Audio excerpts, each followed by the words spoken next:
Mensagem para o seu coração. Uma reflexão um pouco diferente do que você esperava.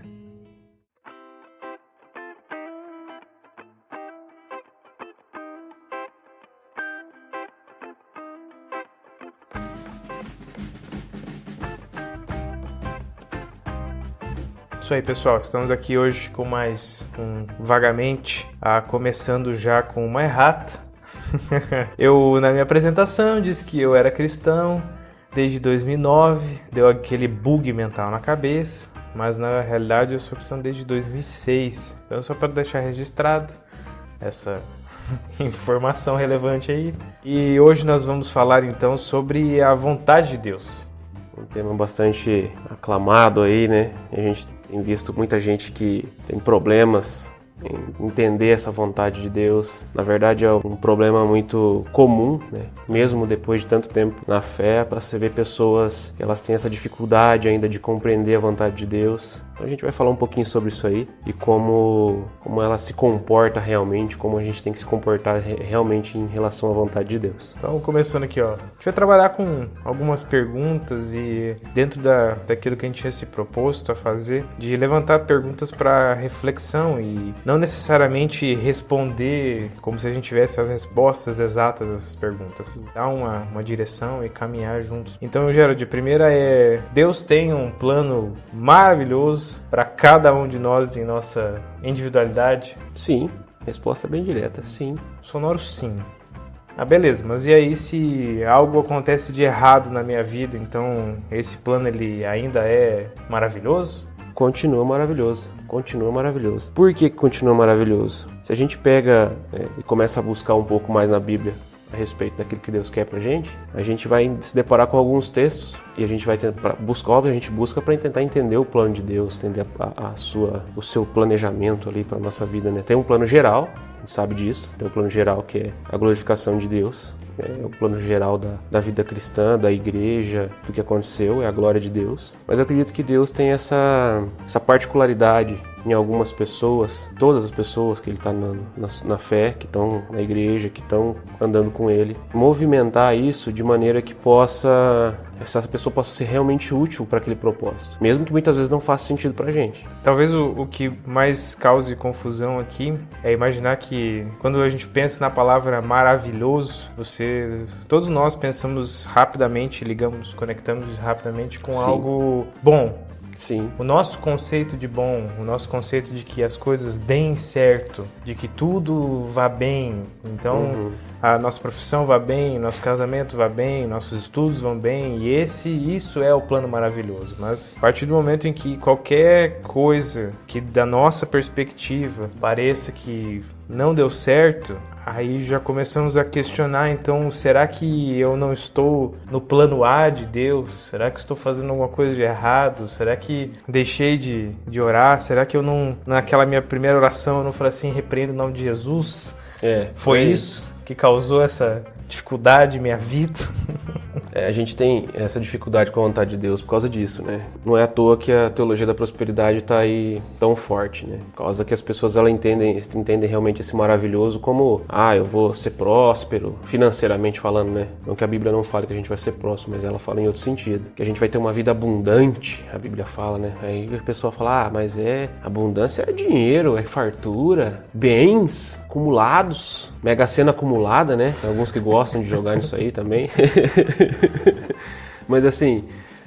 Qualquer coisa fora disso já não é mais o plano de Deus. Se eu não tô rico, não tô feliz. Isso. Se tudo não tá certo, não é o plano maravilhoso de Deus. Então, se você tá indo pra igreja, furou o pneu do carro, não é pra ir na igreja. Deus não quer que eu vou na igreja. É isso que acontece? Não, né, gente? Furar o pneu do carro é algo comum. Aconteceu um erro. Qualquer erro na trajetória é comum. A palavra de Deus nos traz muitos exemplos. Por exemplo, a perseguição da igreja é algo ruim, mas proporcionou algo bom. Então a gente tem que estar sempre tentando manejar as coisas e olhar com a ótica real daquilo que importa, que é a ótica de Deus. Mas aí a gente tem que entender também o que Deus quer, né? E esse é o nosso gancho para a gente pensar então da seguinte forma. Então, esse desejo, essa vontade de conhecer o plano, então, esse é um desejo genuíno? Nós deveríamos então tentar conhecer qual é o plano de Deus para as nossas vidas de alguma forma? Eu acho que sim. Nós temos que, se nós cremos nesse Deus, a gente tem que entender Ele. E daí vem uma coisa muito lógica. Como é que a gente faz para entender Deus? Bíblia, palavra de Deus, estudar, entender. Que a gente entende que a Bíblia é o manual do cristão. Quando você compra um carro novo, você não tem muita coisa assim, tem multimídia, tem não sei o que, um monte de botãozinho lá. O que você faz? Você quer saber como usar esse carro? Manual do usuário. E daí a gente tá na vida cristã, a gente não quer ler o manual. A gente quer só ouvir a pregação do domingo, a gente não quer se aprofundar pessoalmente naquilo que Deus sempre pede pra gente, tudo, procure minha vontade. Se você me procurar, vou mostrar pra você, mas procurar do jeito certo. Vou usar uma ilustração aqui, by amigo e pastor Serginho. Vixe. É uma ilustração que eu gostei bastante para mostrar um pouco de por onde a gente vai. Qualquer história começa mais ou menos assim. Certa feita, havia um escultor. E esse escultor, ele fez diversas estátuas, eles tomaram consciência da existência delas. A primeira coisa que surgiu na mente delas foi tentar entender como nós viemos parar aqui, quem nos criou. O que se pensa, logicamente, então, de onde elas vão tirar essa referência? Como que elas vão descobrir qualquer coisa, se não a única coisa que elas têm, que são elas mesmas? Ou algo que o Criador tenha deixado escrito para elas. Então, basicamente, usando essa analogia, é o que a gente pode tentar entender a vontade de Deus. Não como algo que não está já revelado. Tirando o que já está em nós e o que está escrito na palavra, não tem mais nada que deva ser revelado a nós. Isso já é o suficiente até para nossa limitação da nossa mente humana. Mais que isso, eu não sei se a gente aguenta em tentar entender. Mas também que isso não seja uma limitação para a gente falar assim, Deus é tão complexo que eu não vou nem tentar entender a vontade dele. Não nesse sentido também. É uma motivação para você estudar, entender o que já está revelado. Porque parte-se disso. Nem o que já está revelado a gente não busca e quer tentar descobrir uma coisa que não era não é por esse caminho que você deve ir. É isso aí, a gente parte desse princípio no seguinte, porque a gente tem, eu nas minhas andanças aí em várias eclésias, em várias igrejas, passei por várias e visitei várias, a gente acaba carregando algumas coisas, até a gente realmente entender. E eu acho que a pior experiência é você viver naquele frenesi maluco de entender a transcendência da vontade de Deus, aquilo que está acima desse plano, aquilo que está acima, aquilo que Deus não falou, aquela vontade secreta de Deus. Com o tempo a gente começa a entender que isso é difícil. Por mais que você ore, por mais que você corra atrás, por mais que você jejue, por mais que você vá no monte... E quem nunca foi no monte que atira a primeira pedra, as pessoas elas vivem malucas. Elas tipo assim, eu tenho que... Bem, se Deus não me revelar, eu não vou casar com essa pessoa. Se Deus não me mostrar aqui de alguma forma transcendente, espiritual, sobrenatural, eu não vou fazer tal coisa. Eu não vou trocar de carro, eu não vou mudar de cidade, eu não vou mudar de emprego. Então as pessoas elas vivem nessa loucura e elas estão se auto-sabotando, estão se sabotando, porque não é isso que Deus está prometendo. Deus nem prometeu que ia falar dessa forma com a gente. Essa é a realidade. Em nenhum momento ele fala assim, vou falar com vocês dessa forma. Como você disse, a gente tem a vontade revelada, a Bíblia, que já é bastante coisa pra gente entender. E em muitos casos não é simples, ela não é simplista, ela não é uma coisa assim, você leu, você entendeu. Porque é muito fácil. O que acontece? O pessoal vai lá ler um texto e já aplica na sua vida de maneira prática, mas em cima da sua visão, não na visão do cara que escreveu. E daí vai acontecendo esse monte de coisa linda que a gente tem visto nas igrejas, esse monte de erro, esse monte de loucura, cada vez cristãos mais e mais equivocados, não nem para chamar de cristão, para falar a minha verdade, né? Porque já não estão mais seguindo a real palavra de Deus. Mas, e aí vem esses escândalos gospel que a gente tem visto nos últimos dias aí, né? Que não vamos nem comentar, acho que todo mundo já deve saber. Ficou muito famoso, todo mundo tá falando. Então, assim, as pessoas elas estão vivendo essa loucura de buscar esse extra, quando na verdade elas poderiam estar vivendo muito bem, tranquilas, se elas estivessem entendendo aquilo que está revelado. Sim. Aquilo que Deus já mostrou pra gente. Eu falo por mim, quando eu falo isso, porque eu também agia dessa forma. Como eu falei, eu tinha uma bagagem, eu pensava dessa forma. Depois eu comecei a entender melhor, falei, não, cara, aqui é o manual, vou começar a seguir isso aqui pra ver. Cara, só sucesso, a vida melhorou, assim, a minha perspectiva em relação ao mundo, em relação à vida cristã.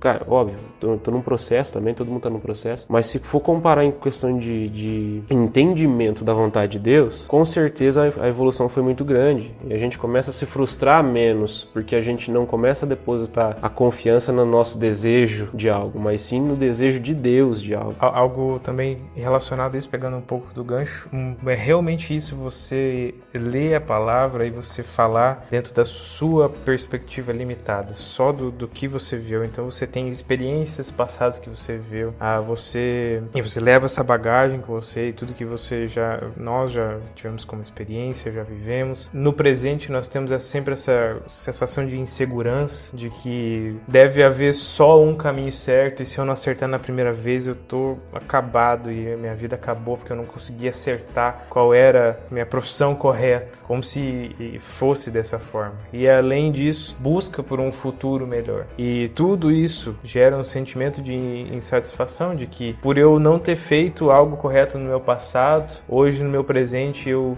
estou sofrendo as consequências daquilo. Não que não sejamos responsáveis pelas escolhas que fizemos, mas não é como se essas escolhas elas não tenham volta e eu só tivesse uma chance de acertar e só houvesse um caminho a ser seguido em determinadas áreas. E por ter feito isso, hoje eu sou inseguro e sempre fico ansioso pelo futuro, porque será que eu vou carregar isso pro resto da minha vida? Então, isso é uma loucura, realmente, é uma loucura pensar dessa forma, e você vai ficando maluco, achando que pensando dessa forma não tem mais solução, eu cometi um erro irreparável. O grande problema é que as pessoas, elas, quando não estão alinhadas com a vontade de Deus, elas não conseguem ver que determinadas decisões não têm esse, vamos dizer assim, cunho espiritual. Elas não afetam a moralidade cristã. Elas não vão te fazer pecar de alguma forma. O que é? Por exemplo, na sua vida familiar, como o Thiago já falou, familiar, profissional, acadêmica, eclesiástica. Sei lá, vou namorar com tal pessoa. É bom que vocês orem. É bom que vocês tenham uma vida espiritual. É extremamente importante. Acho que já começa inclusive aí, né? Então, se isso. você tá orando com essa pessoa, ela provavelmente é cristã e você isso. Começar então, um relacionamento. Aí qual que é o erro? Aí eu preciso de uma revelação de Deus para saber se é essa pessoa certa. Cara, não existe. Você gosta da pessoa, a pessoa tem um alinhamento de pensamento igual ao seu, uma pessoa que busca mais ou menos os mesmos objetivos, quer crescer na vida, digamos assim, não só material, mas espiritual, quer fazer algo pro reino, vocês têm os mesmos desejos, são muito parecidos, por que não? Qual que é o problema? Parece que tem tantas opções que eu fico numa angústia tão grande que eu nunca vou encontrar a certa. Como... Não é por aí. A gente fica nessa cultura de procurar a tampa da panela, o corpo perfeito, a aparência perfeita, e a gente esquece daquilo que é o real, né? E a gente está sendo influenciado pela cultura nesse sentido, né? E aí esquece de ser influenciado por aquilo que realmente importa, que é a palavra de Deus. Profissional, por exemplo, surgiu uma vaga de emprego, sei lá, vamos botar um lugar bem longe, lá em Nova York. É errado você ir lá para Nova York trabalhar? Tchau. Se a proposta for boa, Deus quer que você vá para lá ou não? Você acha que Deus não quer que você vá para lá? Como é que funciona isso na prática? A questão é muito simples. Uma avaliação de moral. Você avaliar essa proposta colocando os pontos ali, pensando assim, tem algum problema moralmente, algum problema teológico em eu ir lá? Eu vou, nessa minha decisão, por exemplo, vamos dar um exemplo. Se para eu aceitar essa proposta eu tenho que ficar longe da minha esposa, eu não vou.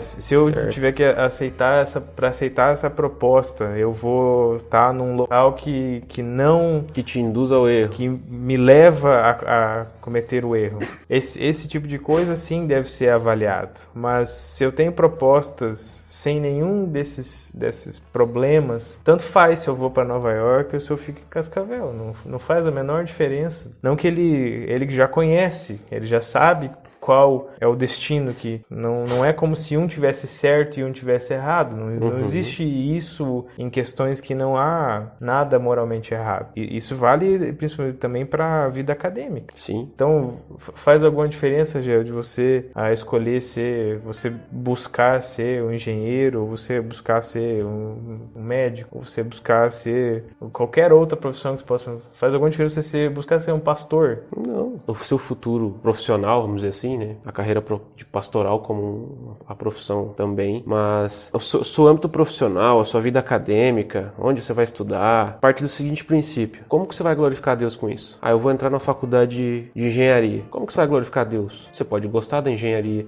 você pode ter a afinidade com a engenharia. Isso é muito bom, é óbvio que você vai acabar fazendo engenharia, meio que um caminho sem volta, quase, vamos dizer assim. Mas, de fato, como é que você vai usar isso aí para glorificar Deus? Eu acho que as pessoas elas têm que entender isso. Como você disse, a questão moral. Será que esse ambiente ali e tal, as pessoas elas têm essa coisa de passar em tal faculdade, em tal lugar, em tal isso, em tal aquilo, mas elas não fazem essa avaliação moral. Pode acontecer, não é a gente jogar praga no futuro, mas a gente tem que andar sempre atento e sempre estar atento nessas decisões. É vida, gente, é cotidiano, é o nosso dia a dia. Então a vontade de Deus ela está ali toda hora. E se você está alinhado com ela, não importa se você vai fazer uma faculdade particular, uma faculdade pública ou EAD. Não importa se você, como você diz, vai fazer engenharia, medicina, odontologia ou serviço social, que seja. Exemplos de curso, pedagogia, qualquer coisa. O que importa é, você vai conseguir usar isso de uma maneira que glorifique a Deus? Você acha que isso está alinhado com aquilo que Deus realmente quer para sua vida? Olha,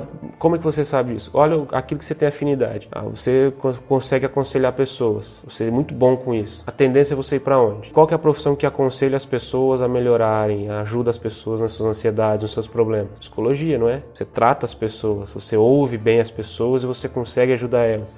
Eu gosto de desmontar tudo que eu tenho em casa. Quando eu era moleque, não podia ver um negócio marcando lá, que eu já metia a chave, desmontava para ver como era dentro. Se você continua com isso até uma boa parte da sua vida, provavelmente você pode ser um bom engenheiro. Então assim, você começar a perceber essas coisas na sua vida, que às vezes a gente não percebe. Aí entra lá normalmente os jovens, né? Chegam nos seus 17 anos, terminando o ensino médio, e agora o que eu faço da minha vida? Meu Deus, eu não sei o que eu faço da minha vida. Se eu errar aqui, acabou minha vida. Eu não posso começar um curso, comecei engenharia, queria medicina, comecei medicina, vi que, nossa, mas agora já comecei medicina, já faz 1 ano que eu tô em medicina, como é que eu vou parar? Aí termino um curso. Tem mais o fator ainda, né? Há toda também há isso, e que nós cuidemos. O Gero já é pai, e todos os que já são pais, todos que têm essa noção de que essa pressão sobre os filhos, a pressão social, a pressão do que fazer, isso não é saudável. Não. E também nem até essa questão das habilidades, isso obviamente ajuda muito a dar uma direção, um caminho, mais ou menos uma linha por onde seguir, mas também precisa ver essa pressão de que se eu tenho essa habilidade, então eu definitivamente tenho que seguir, necessariamente tenho que seguir por isso, não dessa forma. E também essa pressão de que o filho siga os caminhos do pai, isso não tem necessidade, não tem embasamento nenhum para que seja dessa forma. Acho que a parte eclesiástica, os nossos departamentos, ministérios, o que fazemos na igreja também sofre muito, talvez seja um dos que mais sofre disso, enquanto tomar decisões relacionadas a isso. Eu aprendi nesse estudo de que o termo mais correto para tudo que fazemos na igreja é um direcionamento. Parece que o termo chamado, ele dá aquela ideia assim de que Deus, aquela frase padrão, Deus falou comigo. Isso. E não que ele não tenha, não queremos deixar uma coisa muito clara aqui em toda essa discussão, em tudo que a gente está falando, vai ainda falar. A gente nunca quer limitar a ação do Espírito Santo, pelo amor de Deus, não é isso. Com certeza a gente sabe que muitas coisas o Espírito Santo vai fazer de formas de fato sobrenaturais, as coisas a gente não entende como isso acontece. Sim. Mas que a gente não viva esperando sempre que seja dessa forma, como o Gerard falou, em nenhum momento ele falou que seria sempre assim. Então, voltando à questão eclesiástica, é muito mais um direcionamento de Deus tem me direcionado para trabalhar com... Não que ele veio e falou audivelmente para mim, filho, vá, trabalhe com isso. Não. Não que ele não estamos dizendo que isso não pode acontecer, mas acreditamos dentro que isso são questões pontuais e muito específicas, muito pessoal, não algo que deva se tornar banal e que vai acontecer com todo mundo. Agora todo mundo tem que ouvir Deus falando. O grande problema é isso aí. Eu, quando vim de algumas, eu posso afirmar que eram as vertentes até meio neopentecostais, que eles vinham dessa coisa, de você tem que ouvir a voz de Deus, você tem que saber essa vontade secreta de Deus em relação a tudo. O que a gente falou aqui, seja família, profissão, você tem que saber você tem que buscar isso de uma maneira muito, muito forte, muito disciplinada, para que você não faça algo fora da vontade de Deus. E para todas as áreas, até na igreja. A pessoa lá, não, eu estou orando ainda para saber o que Deus quer de mim. Faz 10 anos que ela está orando. Faz 10 anos que ela não faz nada na igreja, não contribui em nada para o reino, porque ela acha que precisa ouvir Deus falando diretamente. Talvez essa pessoa possa ter tido uma experiência desse jeito, a gente não está, como o Tiago falou, a gente não está limitando. Mas viver em função disso, ter a sua vida de fé baseada só nisso, é um problema extremamente grave. E é errado, que não é assim que funciona. A Bíblia tá cheia de exemplos mostrando isso. E por um lado, tem o lado bom da gente não saber tudo que a gente precisa, tudo que Deus quer, porque tem a vontade, a gente chama de vontade secreta, eu já comentei antes. Se ela é secreta, é porque ela é secreta. O nome já diz tudo. Deus não quer que ninguém saiba dela, né? A gente sabe que Deus planejou tudo desde a fundação do mundo, desde antes da fundação do mundo, já planejou todos os nossos dias. O salmista diz, o Senhor já tem os meus dias todos planejados aí, mesmo antes de eu nascer. Olha que coisa doida. Tá tudo planejado. Você precisa saber tudo que vai acontecer dia por dia na sua vida? Precisa saber o que Deus quer para cada dia da sua vida? O que vai acontecer daqui 5 anos? Já parou para pensar se você soubesse daqui 5 anos o que Deus quer para você? Que doideira. O que você não ia fazer para tentar se alinhar ao plano de Deus? Você fazer qualquer coisa. A nossa natureza caída ia falar tão alto que aí os fins iam justificar os meios. E é aí que é o problema. E a gente tem que entender isso. Às vezes, Deus não quer que a gente saiba de determinadas coisas para nos preservar e para a gente possa ter uma vida realmente mais santificada, uma vida realmente mais alinhada com a visão dele. Uma referência aqui de cultura pop. Cultura pop.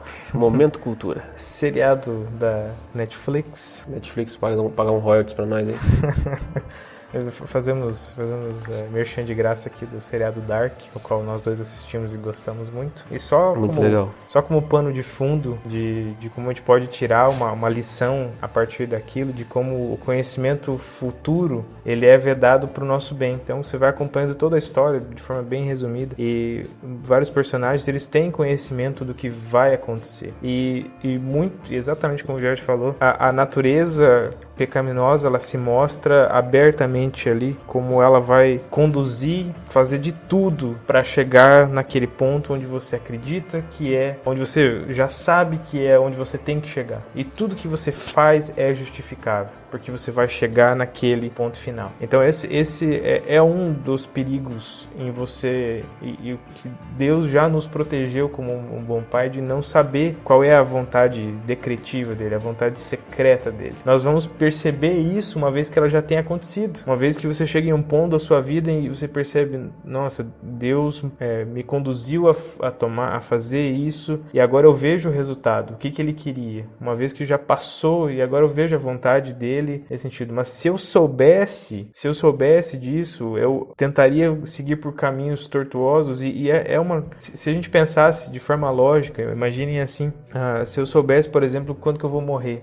Já imaginou? Nossa. Com a situação, eu vou morrer daqui a 3 anos. Então quer dizer que eu posso viver do jeito que eu quiser. E aí lá, 6 meses antes da data, vai falar assim, agora acho que eu vou voltar para os caminhos do Senhor, porque eu quero ser salvo, então. Mais ou menos por aí. Eu penso assim, porque... Por que não? Já que eu sei onde eu vou chegar, já que eu sei exatamente onde eu vou chegar, o que me impede de fazer isso? O que impede a nossa natureza pecaminosa de fazer isso? Quando o não saber é o que nos dá essa sensação de urgência. Isso. De viver sabendo que hoje pode ser o último dia. O amanhã só pertence a Deus. De que hoje eu devo fazer o máximo para pregar a sua palavra, o seu evangelho e fazer o melhor que eu puder dentro do que está ao meu alcance. Continuando no nosso assunto, a gente falou de um extremo, né? Saber aquela vontade secreta. Mas também, eu e o Thiago já também passamos pela situação de você tem que sentir no seu coração. Você tem que sentir uma paz na sua mente em relação àquilo. Aí pode ser Deus falando com você, pode ser vontade de Deus. A minha consciência está tranquila, então é vontade de Deus. Qual que é o problema disso? É isso que realmente acontece, Tiago? Tá certo pensar dessa maneira, Tiago? Olha, sou levado a pensar que não. Porque esses métodos sobrenaturais, eles nos levam a viver por vista e não por fé. Porque aí você fica sempre esperando uma... Isso que a gente usou exemplos bonitinhos aqui, né?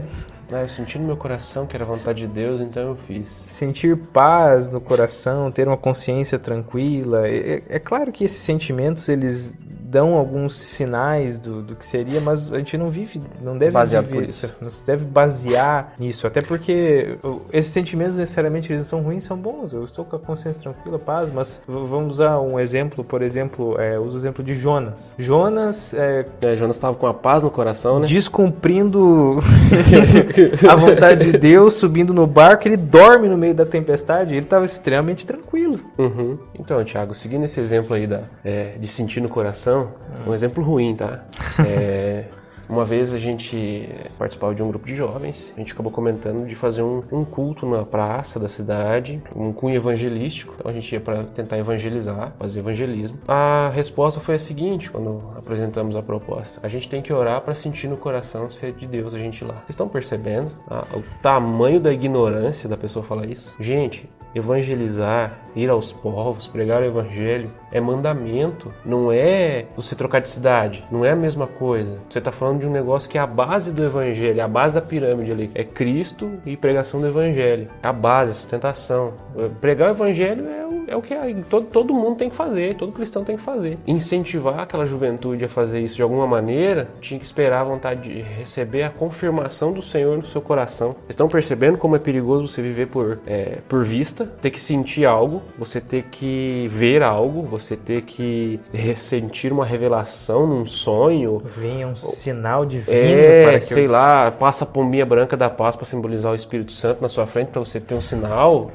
Gente, é muito errado você viver por isso. A gente, que nem a gente disse, a gente não está aqui para dizer que Deus não pode fazer. Deus faz o que Ele quer, na hora que Ele quer. E é aí que é o problema. Se Deus faz o que Ele quer, quando Ele quer, na hora que Ele quer, porque Ele é Deus soberano, por que você acha que Ele vai ficar fazendo tudo que você quer, a hora que você quer? Te dando sinais, te dando respostas, assim, para coisas pequenas, que tipo assim, o manual que ele deixou pra gente já tá bem específico a respeito daquilo, e a gente fica ali, ai Deus, eu preciso saber se eu posso casar com essa pessoa, ai Deus, eu preciso saber se eu posso ir na praça evangelizar alguém. Gente, esse aí é uma realidade de muita gente, muita igreja, tá vivendo errado, porque aprendeu errado. É aí que a gente que é essa a intenção nossa, que mostrar, trazer essas coisas para isso, que a gente também passou por isso, e hoje, graças a Deus, a gente tem percebido como que a gente estava andando por um caminho errado, não que a gente esteja 100% certo também, né, que a gente também não é dono da razão, mas de alguma forma ajudar a alertar. E refletir também,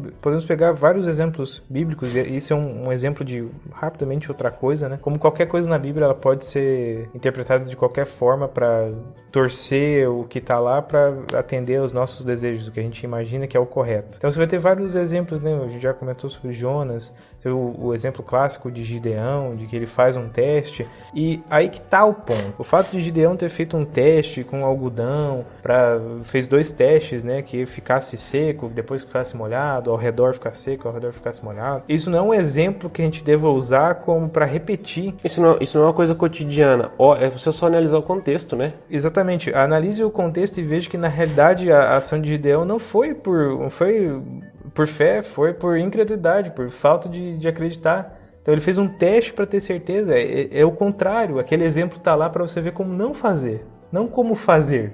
É, mais ou menos por aí. Então os exemplos na Bíblia não estão ali de forma literal para que a gente repita e refaça exatamente como foi feito dentro de um contexto. Porque se for assim, né, a gente vai pegar o exemplo de Davi, né? O que Davi fez? Né? Davi não foi lá e não pegou a mulher de Urias para ele? Matou o cara, pegou a mulher do cara, engravidou ela e daí depois mandou matar o cara. É uma coisa que tá na Bíblia, né? Então assim, não é pra gente seguir, tá ali pra mostrar pra gente, falar, gente, pra gente ver Primeiro, que homens de Deus erram. Gideão deixou de ser um homem de Deus por causa disso? Não, né? Davi deixou de ser um homem de Deus por causa disso? Não, ele só cometeu um baita de um erro. Que ninguém aqui tá livre de não cometer. Talvez estivesse na mesma posição dele, quem não ia fazer igual? É muito fácil a gente falar se a gente tá na mesma posição. Então, assim, cuidar com isso. Muitas vezes tem muita gente aí que usa muitos exemplos, que o Thiago falou, até o de Gideão, de ficar testando Deus. Mas, gente, o próprio Jesus falou, né? Não dá pra tentar o Senhor seu Deus. Né? Jesus usou a Bíblia, não tentarás o Senhor vosso Deus. Jesus podia ter transformado a pedra em pão? Podia. Jesus podia ter feito um monte de coisa. Ele podia fazer, literalmente. Mas ele falou, não, eu não vou pular aqui do pináculo do templo, no lugar mais alto, porque eu não quero tentar Deus. Eu sei que ele vai me segurar se eu pular, mas eu não quero tentar ele. Não quero vamos dizer assim, tirar a paciência de Deus. Vamos usar esse termo assim, brincando, né? Pra ficar mais fácil. Eu não quero tirar a paciência de Deus em relação a mim. Porque ele sabia que ele não precisava fazer aquilo pra saber que Deus cuida dele. Saber que Deus amava ele, que Deus estava com ele. Ele não precisava daquilo. Então, por isso que ele retruca Satanás dessa maneira, não tentará o Senhor vosso Deus. Porque ele sabia que ele não precisava fazer aquilo para ter uma prova de que Deus o amava, ou de que Deus estava com ele, ou de que Deus estava usando ele para o seu propósito. Enfim, finalizando isso, qualquer meio que você imagine de utilizar como forma de entender a vontade de Deus ou tomar uma decisão que vá por essa vertente de que você necessita de algo visível ou que você consiga sentir para então fazer alguma coisa, não tem embasamento nenhum, não é assim que o Senhor nos ensinou a ter uma vivência com Ele. Tudo é por fé, acreditando, crendo de que Ele é soberano, Ele cuida de nossas vidas, assim como Ele tem cuidado até aqui, e não tem por que duvidar de que Ele vai continuar cuidando. Mas então, para nós pensarmos então como seriam formas mais saudáveis de tomar uma decisão, por onde que a gente poderia de fato fazer. Acredito que a primeira é o que a gente já falou, é refletir na palavra de Deus e orar. Porque também é um outro extremo, você sempre, que nem o exemplo do Gero, então tudo que eu for fazer eu vou orar. A gente não está dizendo para não fazê-lo. Não orar. Não orar. Não, a questão não é deixar de consultar a Deus, de conversar, de ter um relacionamento. De colocar os seus desejos, os seus anseios ali. E não só coisas grandes e pequenas. Tudo tem que ser feito em oração. Mas o fruto dessa oração não é um sinal, mas é relacionamento com Deus. Essa é a diferença básica. Então eu vou orar, vou pedir e vou esperar que Deus me atenda. Ou então vou orar, pedir e ele tem que me dar um sinal. Do contrário, eu não vou para frente. Sim, devemos orar. Então refletir na palavra, orar, buscar aconselhamento de outras pessoas pessoas sábias que estão caminhando na fé como você é. Nós não sabemos de tudo. Nós não sabemos toda a verdade, não temos conhecimento, estamos todos em um processo. E isso é uma das grandes virtudes da igreja, ter comunhão com irmãos que estão na mesma caminhada e buscando juntos, tentando entender. E algo que eu considero também importante muitas vezes é esperar. Você tem um tempo de esperar. Também vamos devido às proporções, né? Você vai ficar 10 anos, 15 anos esperando fazer alguma coisa, como o Jared falou. Não tô fazendo nada e vou ficar aqui sem assumir responsabilidade nenhuma, eu não vou fazer nada. Mas também é válido que você se acalme, espere um pouco. Analise a situação. Analise, reflita, ore, converse com as pessoas e vá tomando decisões, vá fazendo pequenas coisas. Você não precisa tomar grandes decisões ao toque de caixa. Eu acho que o grande ponto que o Thiago também quis falar ali um pouco antes é o outro extremo, né? A gente tá falando do extremo, como ele disse, da galera que tá no frenesi espiritual. Tudo é extremamente espiritual, é revelado, é consagrado, isso é toda aquela monte de coisa que a gente ouve. E a gente tem um outro extremo, que também é ruim, que é o cara que fala, isso aqui é muito racional, não preciso orar para isso. Vocês estão entendendo a diferença? O cara, ele tá vivendo o dia a dia dele, aí quando ele ora, ele não faz seu devocional, ele não ora, ele não lê a Bíblia. Ou às vezes até um cara até estudioso Bíblia, mas ele não tem uma vida espiritual. É o outro extremo, porque ele acha assim, porque talvez ele possa ter tido uma experiência ruim com o outro lado, o outro extremo da espiritualidade, espiritualidade demais, e agora ele está querendo espiritualidade de menos. E tá errado. A gente tem que andar tanto o estudo aprofundado das escrituras, quanto uma vida espiritual, elas têm que estar andando juntas, na mesma proporção, em equilíbrio, porque é muito perigoso você acabar tendendo para um lado e você realmente não está fazendo nem, literalmente não estar mais fazendo a vontade de Deus, ou estar desalinhado com a vontade de Deus. É um cuidado que a gente tem que ter, porque se você vai para um extremo ou para o outro, cara... E a gente não fala como se fosse uma coisa simples e fácil de fazer. Não é simples não, é difícil. É algo que devemos sim constantemente buscar o equilíbrio, e esse equilíbrio de tudo em nossas vidas, não é uma coisa simples, por isso é um processo tão grande. E acredito que um resumo, e voltando todo esse anseio por buscar algo, esses meios e tudo que nós falamos até agora, é um meio de evitar sofrimento, evitar arrependimento. No entanto, você não só vai encontrar esses meios, o sofrimento, inclusive tomar decisões erradas como uma forma de ensino, porque é algo que vem se criando nessas gerações culturalmente, de que até uma super proteção de evitar que os filhos e as pessoas cometam erros, sendo que isso é extremamente didático. Pense em como os erros que você cometeu, os sofrimentos que você passou, eles te ensinaram, e você não teria aprendido se não fosse dessa forma. A gente não está também embelezando o sofrimento como se devêssemos passar por coisas horrorosas, mas Deus nos permite que passemos de forma didática, de acordo com o que suportamos, porque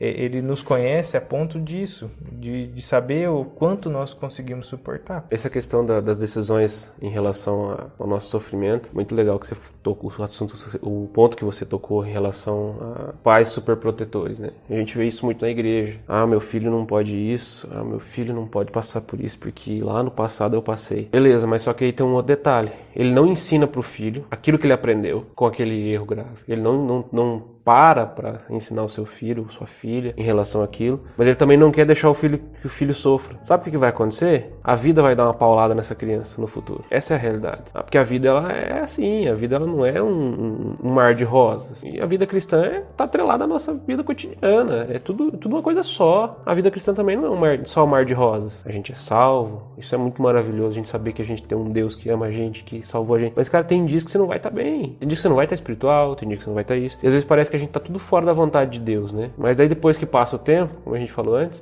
eu precisava daquilo. Aquilo me moldou. Aquilo faz com que hoje eu olhe para Deus de uma maneira muito mais íntima e profunda, que é o grande problema. E as pessoas, elas, com a vontade de Deus, é a mesma coisa. Aí eu tenho que estar sempre alinhado, eu tenho sempre que estar buscando, sempre. É óbvio que você tem que estar buscando, mas busca do jeito certo, cara. Faz do jeito certo. Tem um jeito certo para fazer isso. Não é só você pegar e ficar ali, a Deus dará, orando, né? Achando que as coisas simplesmente vão cair do céu. E para encerrarmos aqui o nosso assunto, acho que podemos falar com bastante segurança de que a vontade de Deus ela já está revelada na sua palavra. Falando disso, vamos pegar aqui um texto de Romanos 8, 28 e 29 é o suficiente para a gente também aqui, porque se a gente for expor isso aqui, a gente tá acabado aqui. Mas mais uma hora. É mais uma hora, pai. Mas sabemos que Deus age em todas as coisas para o bem daqueles que o amam, dos que foram chamados de acordo com o seu propósito. Pois aqueles que de antemão conheceu, também os predestinou para serem conformes à imagem de seu Filho, a fim de que ele seja o primogênito entre muitos irmãos. Não vamos falar sobre predestinação, pelo amor de Deus, calma. O propósito hoje é vontade de Deus. E acredito que comecemos aqui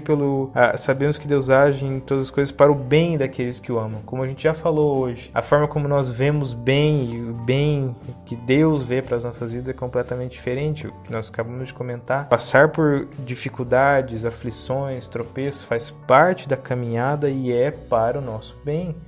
É claro que nós queremos ter uma vida confortável, tranquilos, mas a gente não pode esperar isso. A gente não pode também se desesperar quando passando por uma dificuldade, porque nós já fomos chamados, somos direcionados para um propósito. É interessante que a gente foi chamado segundo o propósito de Deus. Qual que é o propósito? O propósito da salvação e da glorificação do seu nome. E parece que aí entra a parte da predestinação ali, que a gente não quer falar, mas técnica vai ter que falar um pouquinho aqui. Tem como. Que ele nos chama, né? Nos dá a graça, nos dá a fé, nos traz redenção através do seu projeto, do seu propósito. Só que parece que essa vontade de Deus para nossa vida não tem agradado muita gente, ela não tem satisfeito a galera em estar dentro do propósito de Deus. E aí vem todo esse problema que a gente veio discutindo até agora, que é o extremo de querer ser espiritual demais e o extremo de querer ser racional demais, o extremo de ficar só naquele marasmo, de não assumir responsabilidade nenhuma porque pode se machucar ou pode, meu Deus, cometer o erro da vida. Então, assim, cara, se alinhe. Deus já chamou a gente para um propósito, com um propósito. Então, o que a gente precisa fazer é observar a sua palavra, ler ela, internalizar ela, aprender realmente o que ela quer dizer e começar a realmente viver isso. Que a gente vai começar a se alinhar a esse propósito de Deus. A gente vai começar a viver esse propósito de Deus e entender essa vontade de Deus que parece que é tão nebulosa, mas na verdade não é tão nebulosa quanto a gente acha que é. E é legal, uma indicação assim, que é o que nos inspirou a começar com esse tema, é um livro do Dr. Heber Campos, que é o Tomando Decisões Segundo a Maneira de Deus. Heber Campos Júnior. Dr. Heber Campos Júnior, corrigido. Tomando Decisões Segundo a Vontade de Deus. Um livro excelente, um livrinho muito bom de se ler. Traz o conteúdo de uma maneira bem... apesar de ser um livro pequeno, traz de uma maneira muito profunda o conteúdo. Tanto que a primeira vez que eu li, há muitos anos atrás, foi um dos primeiros livros provavelmente que eu li, cara, ele transformou a minha vida, né? Transformou a minha visão em relação à vontade de Deus. Eu acho que vale a pena, fica a indicação aí pra vocês. Eu não sei se o Thiago quer comentar alguma coisa do livro também.